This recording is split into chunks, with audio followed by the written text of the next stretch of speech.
The Boston Landmarks Commission has put together a series of events this month highlighting preservation. In Boston, preservation can mean anything from leaving history unchanged to restoring or even reimagining as something new. To tell us about the events are two of the Commission's preservation planners, Erin Doherty and Megan Hanrahan. Richard, thank you both very much for being with us. We're happy to be here. Thank you. I'll start with Erin. You do have an umbrella theme for all of these events. Tell us about that. We do. So the theme for this year's City Celebration of Preservation Month is Preservation Is, with a blank space.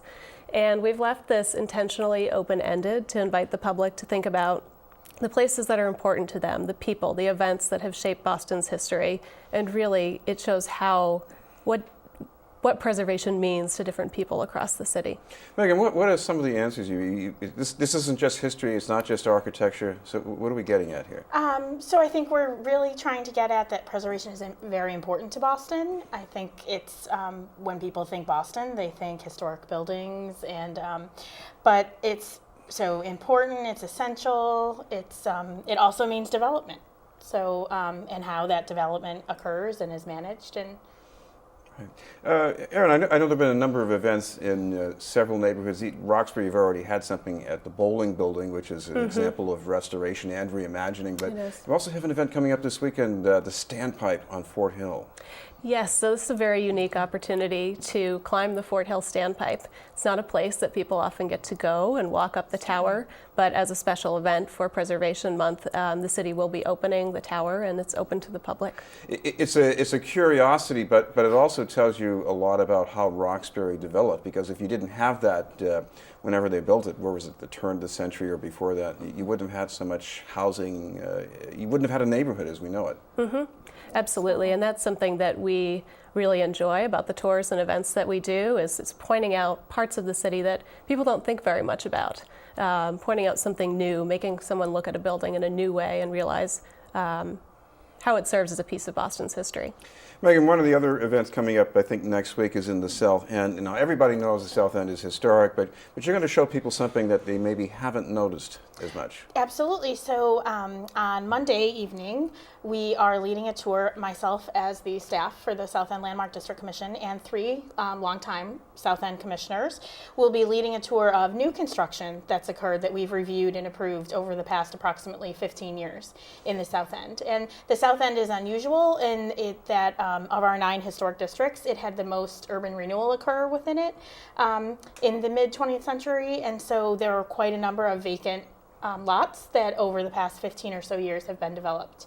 And it's really interesting to see how new construction can fit into a historic district and sensitively designed with the historic buildings. Now, fitting in, it doesn't mean cloning the brownstones, but it means some kind of compatibility, though. Exactly. So, and that's actually some of the earlier new construction designs were trying to replicate the historic brownstone idea, and the commission quite early on learned that that maybe wasn't the best idea, that you could easily tell that this was not a historic building, and they've reinterpreted what they consider as a South End building, and it's using similar details, similar materials, but seeing it in a new modern way. And rippling out a bit, now we have the ink block development where the New York streets used to be. Yes. Another way of reimagining.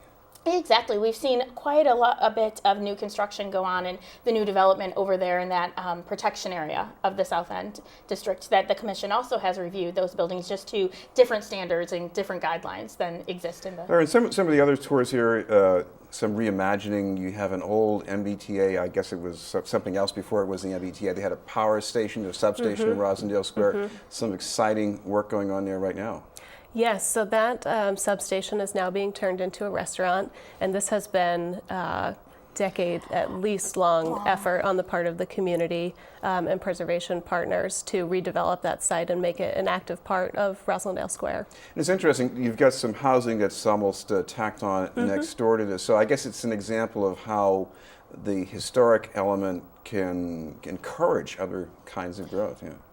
Absolutely, yes, and it's a really fabulous project because it does incorporate a new construction while retaining historic building. Right. Aaron, what about some of the other old buildings in Jamaica Plain, the Stony Brook area, which was the source of the old breweries? Not too many of them making beer, except for Sam That's Adams, true. but That's true. but they are used for other things, and I guess that's going to be shown off too. Yes, the Jamaica Plain Historical Society is very active, and they're doing a number of tours this month looking at the breweries that were once in place in Jamaica Plain, the Sumner Hill district, and the Loring Greenough House, which is kind of the centerpiece of Jamaica Plain. Now you can see the Loring Greenough House from the monument, JP, but you have to go down a ways from Center Street if you want to find Sumner Hill. Tell our viewers, what are they missing? Oh, they're missing a lot if they don't stray off of Center Street. I would absolutely encourage everyone to either attend a tour with Jamaica Plain Historical Society or just to wander around back there. There's beautiful Victorian houses, very dedicated homeowners who have kept up all of the detail of those buildings really beautifully. Megan, I know people go to Newbury Street to shop, but I have to admit, I don't do much shopping, but I like the way it looks. What is it about Newbury Street? This is not just a mall we're talking about with boutiques. Yes, absolutely not just a mall. And I think many people don't realize that it originally was constructed, the buildings there were constructed as residential, and it was just another residential street in the Back Bay. And I believe it was the early 20th century where new commercial storefronts began going in, and so now it's really a mix of it's very commercial, but there still is some residential. And William Young, the director of Design Review, will be leading a tour of Newbury Street and talking about its original beginnings and its current, how it is today. Now, I've heard he's a great tour guide, very entertaining. Absolutely, this is a tour he is leading several of our tours this year, and captures his knowledge is just amazing. Yeah. Right.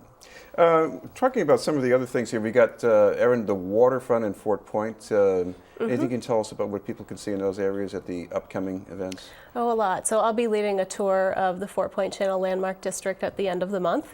People may know that the area was developed by the Boston Wharf Company at the turn of the 20th century, and it is remarkably intact from what they constructed, and it's Boston's only existing industrial warehouse district, and it's now been transformed into a new kind of neighborhood, residential, artists, very vibrant artist community there, and then of course just adjacent all of the development in the Seaport area. What is it about that? You go through there, you see these brick buildings with those circles in the BWC, but what is it about seeing them repurposed? You see the windows lit up and there's something totally different going on.